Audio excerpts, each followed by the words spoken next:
Test, test, 1, 2, 1, 2. Test, test, test, test, test, test, test, test, test, test, test, test, test, test. Chronic illness doomsday prep. This is how we do it. One of you lovely subscribers recently asked me for some advice. Now, as the subscriber base is built, I've kind of noticed that most of you tend to be on the more severe side of having a chronic illness, like me. That and those of you that are becoming very quickly more severe. And I think the reason that you guys are drawn to me is probably because you know I'm not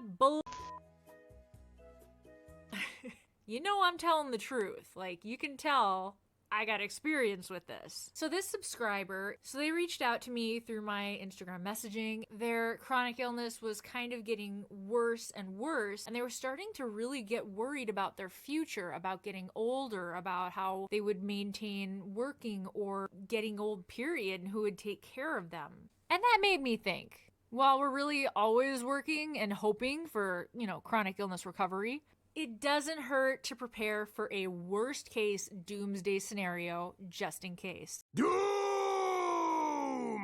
Based on what I did, that actually did save my butt in many ways when I finally went completely downhill. I was able to give this person some help, and it gave me a great idea for this episode. So here we are, Doomsday Chronic Illness Prep 101. Now, the end is near, and so I face the final curtain. Alright, so the first suggestion I'd make for your Doomsday Prep is probably the easiest. You probably did it anyways, depends on how paranoid you are. But the first thing I would suggest is you get short-term disability insurance, either through your work, if that's possible, or, on your own. Aflac, you can buy your own policy. It's better to do it through your work, though, because a lot of the times, I think they take it out of your paycheck automatically, and I'm not sure if that includes taxes. I think it does. I don't know. Whatever. So the reason why this is such a good thing is because when I finally went down hard, my short-term disability insurance was able to pay me out for up to a year, which it was a year.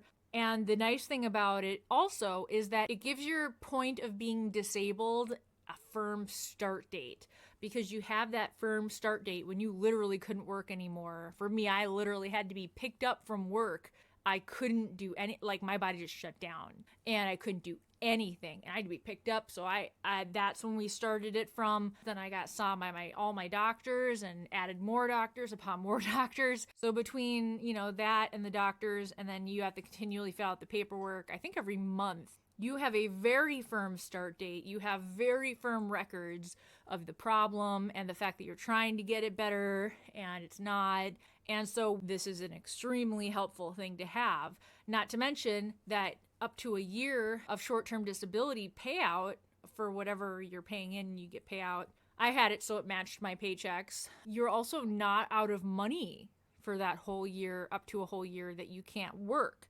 Like, I had the value of my paycheck I was getting. So I was basically still getting paid the whole time. It was so much less stress. So, to take that stress of being able to pay the bills off was amazing. So I highly, highly, highly, highly recommend you guys do this first step of getting short-term disability insurance.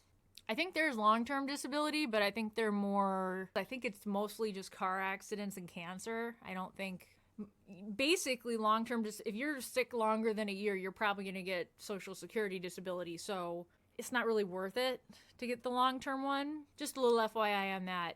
The second doomsday prep advice I would give you for the future is, if you're really getting sick, if it's getting hard to keep up the house, to keep up whatever, start downsizing now. Do it as much as possible. It really is not fun, but think about it this way. You have a big house, it's really hard to take care of. It's going to get so much worse as you get worse and worse and worse. And also, this point, for me, I moved house to a small condo that I could A, afford, and B, keep clean. Moving was so hard. I really cannot imagine. It's way harder than you imagine it's going to be. I can't imagine, with how I am now, the ability to move just isn't even there. I just don't even have that ability. No. So ahead of time, downsize as much as possible. Get a smaller place, get a condo. It's more affordable that way. I mean, it's harder with stuff, but what do you want more? Stuff that's going to pile up, or do you want to have peace of mind with money? And for me, it was also, I went to a condo that didn't have any stairs. It was easier to keep clean. It was easier to maintain. The money was less, so it was easier financially as I kept having to step my job down. I could afford it better, especially because houses keep going up in cost, and maintenance every year never gets less. So that was something that was really helpful and that I suggest you do before you think you need to. By the way, have you subscribed? By the way, have you liked this video? So the third thing I'd suggest that you preventatively do as a part of your doomsday scenario is, as you're getting worse, I know you worked really hard to work your way up that job ladder, but if it's getting way too hard for you, you want to prevent yourself from crashing and burning and not being able to work completely as long as possible. So start working your way backwards down that ladder as you need to. It really sucks. It really does, to lose all that work and effort to get where you wanted to be, and you may really enjoy your job, but if it's gonna make you completely crash and burn, it's not worth it. So, you know, for me, I kept stepping back down the ladder, stepping back down the ladder, stepping back down the ladder over a couple years, and it prevented me from going down as fast as I could have. Again, I think for me, this also made it different with my Social Security disability application when they got it, because they could see I was trying.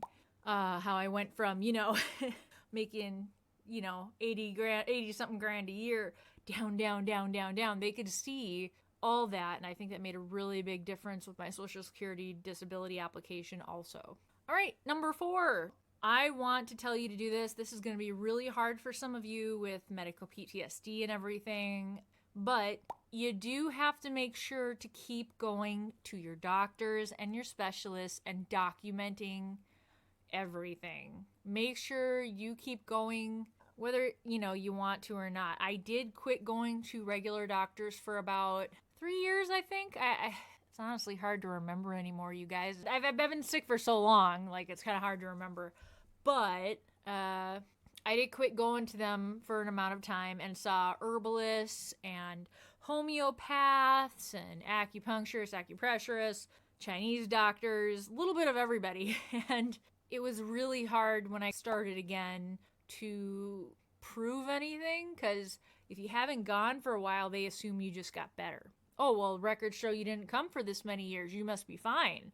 Well, no, I wasn't. I just, you know, was told by the doctors they didn't know what to do, go see an herbalist, so I did. Like, do it. Is you, again, for Social Security disability, you want those records. It helps your doctors. It helps to have everything documented. You keep your own files and documents, records of everything, because it also helps you figure out what causes what with you and what makes you worse, what makes you better, learning to pace yourself through this. So there's a couple reasons to do it. The 5th thing I would highly recommend you do preventatively ahead of time, everything, is find an online community that supports you and helps you and doesn't make you feel hopeless, doesn't gatekeep any of that. Like, I hope this is one of those places for you. Keep looking. There are tons of communities. Keep looking until you find one that fits. Stay away from groups that give you false hope or just are there to sell you snake oil, basically.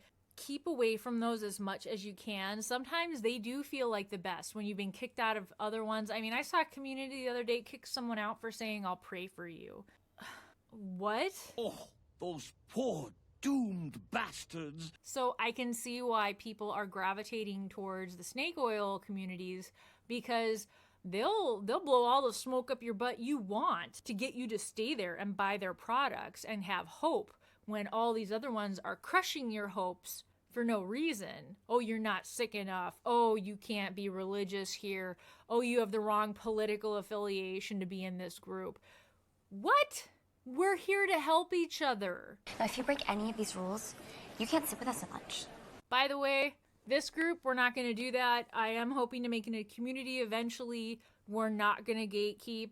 We're going to be like best friends, And just like best friends, we can have differing views and not have it affect our friendship.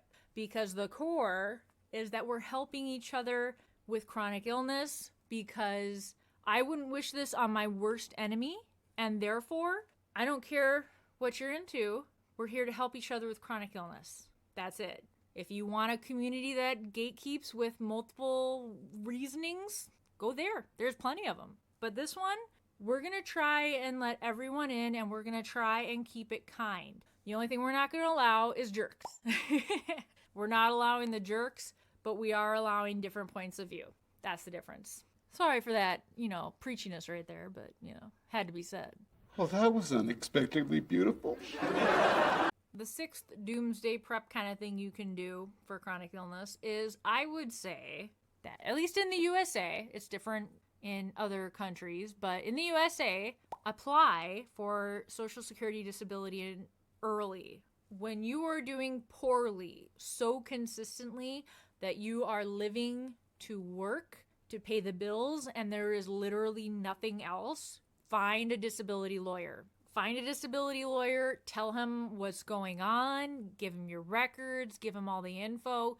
Start early, because for most people, it takes a really long time to get approved. I also highly recommend you have someone help you fill out all the forms. Usually if you hire a disability lawyer, they will be the one helping you.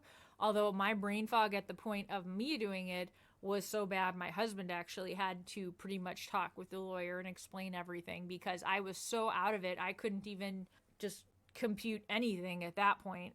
But yeah, it can take years, so don't wait till you're desperate to start filing for it. If it's bad enough that your entire life is just trying to make money to work, and even that's getting harder and harder, that's a good time to at least talk to a disability lawyer, because they will let you know if it's a good idea, if it's worth pursuing, or if you should wait. And then they will tell you what else you need up until then. I'm one of the few that got approved on my first try. I'm one of the rarities, but that was also because I was type A and did all these things in this video that I suggested. I was very proactive, and I was also very stubborn, and did not apply for it until I'd gone down the ladder. I basically, it was very obvious how bad I was at that point. So yeah, I can fake health to you guys all I want with very carefully edited, makeup, lightinged videos, but when it comes to seeing me in person, it's a whole different story. You look terrible. Now, as far as the subscriber was also worried about being taken care of in the future, a lot of people can have their husband or wife get paid by the state to take care of them. This varies by state, so you're going to have to look up your state's rules for that. One thing I do know is pretty much all of the states require you to have Medicaid in order to get this paid caretaker option. And for Social Security disability, once you get that, you don't get Medicaid until you've been on it for at least 2 years. And then you're allowed to get that. So again, that's another reason why you should probably apply for Social Security disability sooner than you think you need it. And then here is various anecdotes from an internet forum where I asked specifically about this, and they told me based on their state what the rules were. So maybe some of these will apply to you, maybe they won't, but here they are. And another thing that people usually worry about is they're like, I'm already in so much pain, I'm already so, feeling awful all the time. Am I going to be like this till I'm 100 potentially? So I usually don't say this part, so if you don't want to hear about life expectancy for people with chronic illness, specifically chronic fatigue syndrome and other related disease, you might want to click off to one of my other videos right now. But for me, it was actually a comfort to know this, because I was worried as every year does get worse and more painful and harder. The idea of being in my 90s, having it progress until my 90s, that would literally be hell on earth. But according to most recent studies, sadly, the life expectancy for people with chronic illness that have it for longer than 5 years is typically about 25% less than the average person. So recent studies from as recent as 2020 concluded that the average life expectancy for someone with chronic illness to die of natural chronic illness causes, is 55 years old. Now, while this might be kind of depressing to people, for those of us that have had this for a very long time, it's actually kind of comforting to know we won't be suffering worse and worse and worse and worse and worse for forever. So I usually try and not state this fact in my videos, but for this video, if you've gotten this far, I think it might be more helpful than hurtful. Simply jam your finger in the hole, and this readout tells you exactly how long you have left to live. Sounds like fun. How long do I have to live? Ooh, dibs on a CD player. Check out this video next. Please like, subscribe, share this in your chronic illness groups if you think it'll help other people. Keep on surviving, my friend. Have a good day.